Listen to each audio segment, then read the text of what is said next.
How to give access to Instagram business account.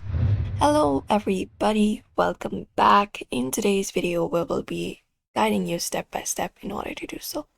So it is pretty easy. For that you need to go ahead and access Meta Business Suite.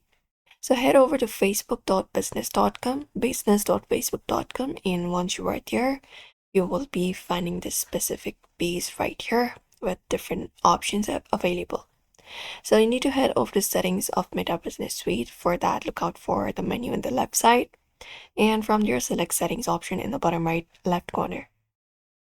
After you open up settings, you will be finding this page right here. If you're not in users, go to users, and under there go to people, and you will be finding this specific section with your Facebook and Insta already added.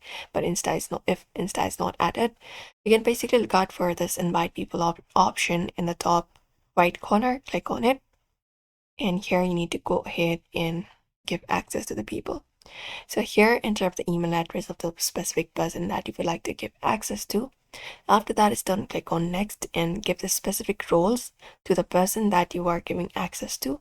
Once you complete the verification process and everything, that particular person will be having access to your Instagram account, Instagram business account, and that is it.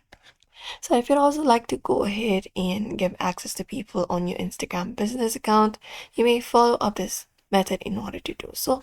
So therefore, I hope this information was helpful. Give it a thumbs up and subscribe for more tips and tutorials.